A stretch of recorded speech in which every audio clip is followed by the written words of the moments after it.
Once upon a midnight dreary, while I pondered, weak and weary, over many a quaint and curious volume of forgotten lore. While I nodded, nearly napping, suddenly there came a tapping, as of someone gently rapping at my chamber door. "'Tis some visitor," I muttered, tapping at my chamber door. Only this, and nothing more. Distinctly I remember.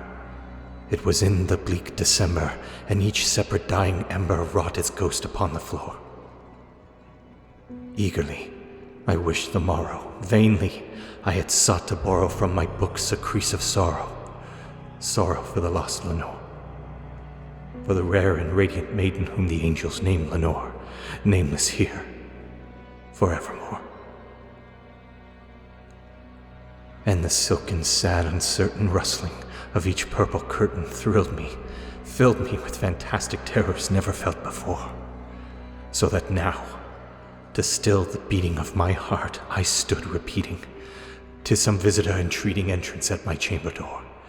Some late visitor entreating entrance at my chamber door. This it is, and nothing more." Presently, my soul grew stronger. Hesitating then no longer, "Sir," said I, "or madam, truly your forgiveness I implore, but the fact is I was napping, and so gently you came rapping, and so faintly you came tapping at my chamber door, that I scarce was sure I heard you. Here I opened wide the door. Darkness there, and nothing more. Deep into that darkness peering, long I stood there, wondering, fearing, doubting, dreaming dreams no mortals ever dared to dream before. But the silence was unbroken, and the stillness gave no token, and the only word there spoken was the whispered word, "Lenore." This I whispered, and an echo murmured back the word, "Lenore." Merely this, and nothing more.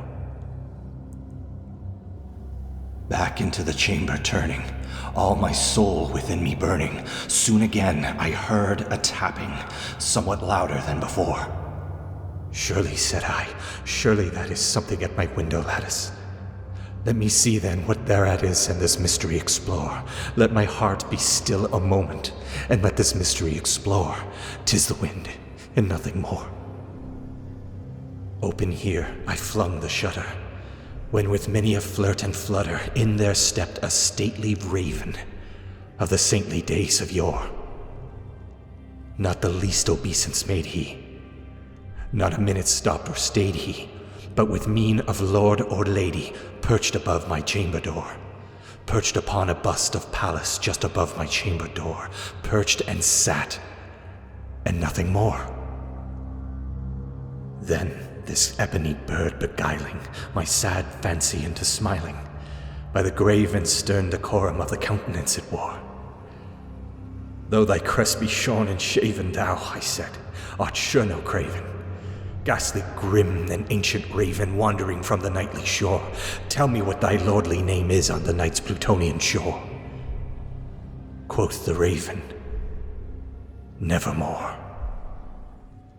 Much I marveled this ungainly fowl to hear discourse so plainly, though its answer little meaning, little relevancy bore. For we cannot help agreeing that no living human being ever yet was blessed with seeing bird above his chamber door, bird or beast upon the sculptured bust above his chamber door, with such name as Nevermore. But the raven, sitting lonely on that placid bust, spoke only that one word, as if his soul in that one word he did outpour. Nothing further than he uttered, not a feather than he fluttered, till I scarcely more than muttered, "Other friends have flown before, on the morrow he will leave me, as my hopes have flown before." Then the bird said, "Nevermore." Startled by the stillness broken, by reply so aptly spoken, "Doubtless," said I, "what it utters is its only stock in store. caught from some unhappy master, whose unmerciful disaster followed fast and followed faster till his songs one burden bore, till the dirges of his hope that melancholy burden bore, of never, nevermore. But the raven, still beguiling all my fancy into smiling, straight I wheeled a cushioned seat in front of bird and bust and door. Then, upon the velvet sinking, I betook myself to linking fancy unto fancy, thinking what this ominous bird of yore, what this grim, ungainly, ghastly, gaunt, and ominous bird of yore meant in croaking, nevermore. This I sat engaged in guessing, but no syllable expressing to the fowl whose fiery eyes now burned into my bosom's core. This and more I sat divining, with my head at ease reclining on the cushion's velvet lining that the lamplight gloated o'er, but whose velvet violet lining with the lamplight gloating o'er, she shall press nevermore. Then, methought, the air grew denser, perfumed by an unseen censer, swung by seraphim whose footfalls tinkled on the tufted floor. Wretch, I cried, thy God hath lent thee, by these angels he hath sent thee respite, respite and nepenthe from thy memories of Lenore. Quaff, oh quaff this kind nepenthe and forget this lost Lenore. Quoth the raven, nevermore. Prophet, said I, thing of evil, prophet still if bird or devil, whether tempter sent, or whether tempest tossed thee here ashore, desolate, yet all undaunted, on this desert land enchanted, on this home by horror haunted, tell me truly, I implore, is there balm in Gilead? Tell me, I implore.